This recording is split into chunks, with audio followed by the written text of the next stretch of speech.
So after you have agreed with the vendor regarding for the price and terms, that's the time that you will make a purchase order.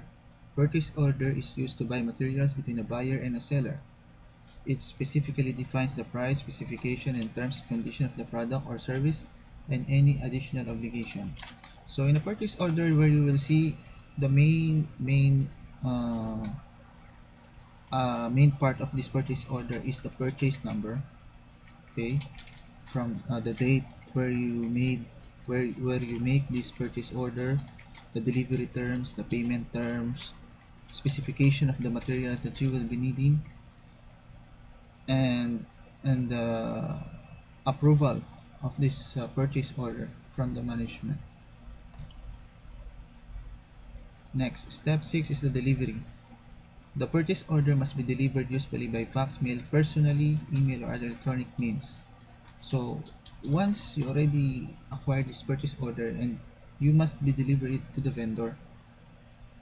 When you deliver it to the vendor, you must receive an acknowledgement receipt for the purchase order to avoid misunderstanding.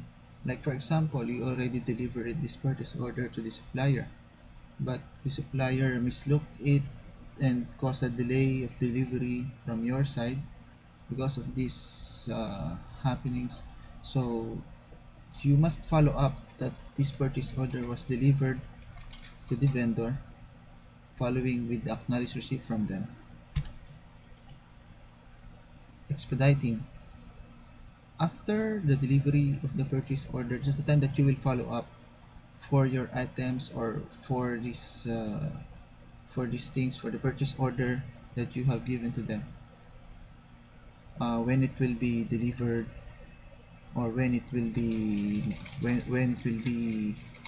finished, or when it will be delivered directly to your warehouse. That's the thing that you need to expedite for that purchase order. After you receiving these materials in the specific time frame, there will be the step 8, receipt and inspection of purchases. As soon as the item came from you, especially on your warehouse, we will check it against of your purchase order. Does the specification meet the criteria of your purchase order? Is the same that you wanted or you ordered it from them? Is the standard that you need from them? You need to inspect it against your purchase order. Invoice approval and payment. 3 documents must watch when an invoice requests payment. Invoice itself, is it original, does it have date, is it stamped by the store? The receiving document, the delivery note, this is called the delivery note. Is it really delivered to your store? Does their warehouse acknowledge that the receipt of these materials on their warehouse? And the original purchase order. The original purchase order meet the criteria from these invoices that you want or that you order. This will be needing on the invoice approval and payment that will be submitted from the accounts department. And lastly, record and maintenance. Record and maintenance of this purchase order will set an history of your past purchases.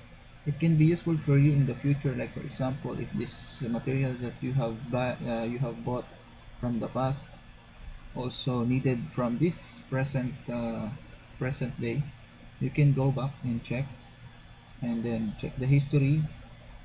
Also from this you can check the history of the payment methods, the last price that you get from them, or any discrepancies from the price, why it became high today, why it became low today, and when is the date you ordered this, from to whom you ordered these materials. This is one of the reasons why you need a record maintenance for these orders.